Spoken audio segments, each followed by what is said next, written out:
Hey guys, this is Miss Eisencraft with Unit 2 Practice Problem Help, Number of Solutions and Solving Systems. Okay, first one, this is just sort of a matching. Three different systems are graphed below. Based on their graphs, determine if the system has one solution, no solutions, or infinitely many. So if a system is graphed, there's two equations graphed because each line represents one of the equations. Together it's a system. So on this first one,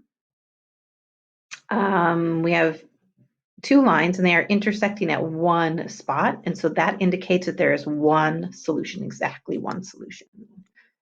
One solution. Okay, on this next one, it appears as there was two lines, but they're like graphed on top of each other. So it appears as if these two equations are actually equivalent, and that would mean that this system has infinite or infinitely many solutions.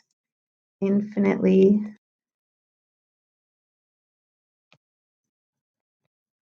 many solutions, like everything that works in the top equation will also work in the bottom equation.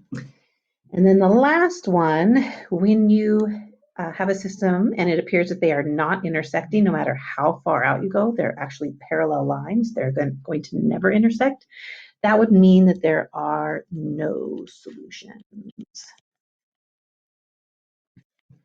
All right. Next one, which method, substitution or elimination, should you use to solve each of the following systems? So one way to tell is if one of the equations has an x or y isolated on one side, substitution often is a handy method to use. So I'm noticing that equation 2 has an x isolated, the second one here. So this would make a good substitution method.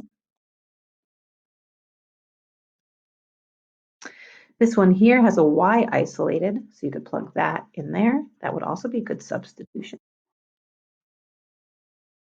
And then the other two equations here are stacked, x and y are on the left, so these would be good candidates for elimination. Elimination. Okay, moving on. Someone started solving this problem. I wonder who. Explain the step in red below. So it looks like this original typed equation was 3x plus y equals 5 and 5x minus 4y equals negative 3. It looks like they put parentheses and put a 4 out here, which indicates multiplying. And let's see what they came up with. They multiplied by 4. Oh, it looks like they wanted these to eliminate. So they multiplied the top equation by 4. So the y terms would eliminate. They had to think about, this was just a 1y, and how could they get it to cancel out with a negative 4y? So now let's finish a problem and find the solution. Okay, so this is elimination. We're going to add vertically, right? So we have 12x plus 5x is 17x. 20 plus negative 3 is 17. Well, this worked out nicely. So that would mean x equals 1. Okay, now I need to find y. The very first equation before I multiplied looks like kind of an easy one to use, but you could use this original one, the second one, or the one in red. Doesn't matter. So I'll just, I will do a different color so you can kind of follow along what I'm doing. I'll do purple. Okay. So now I'm finding y, right? Once I find x, I need to then find y. I'm going to use the top equation. I know x is 1. So not too hard. The algebra here is pretty easy. 3 times 1 is 3. 3 plus what makes 5? I'll just show the algebra, but y equals 2. Okay. All right.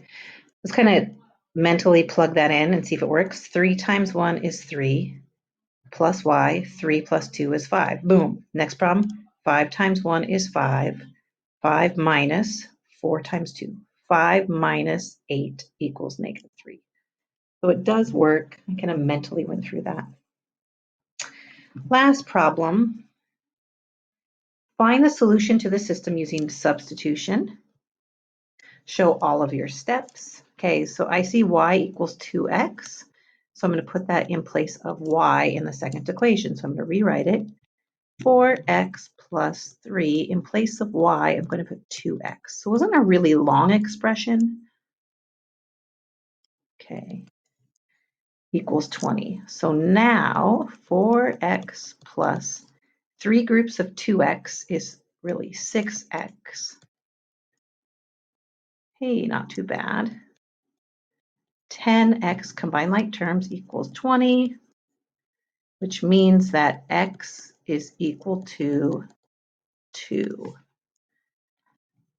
Now, you can choose either equation, but in substitution, the equation, we just found x, so the other equation that says y equals would be really easy to use to find y, way easier than this one, because we're just going to plug in 2 where x is. So let's go ahead and find y. Okay, all right, find y. So I'll use the top equation. Doesn't matter which one though. Y is just 2 times x. So y is just 2 times 2, which means y is 4. All right, and mentally we could verify 2 times 2 is 4. Works in the top equation. You put a 2 in for x and a 4 in for y, you would get 8 plus 12 equals 20. So you can also verify. All right, guys, happy math solving.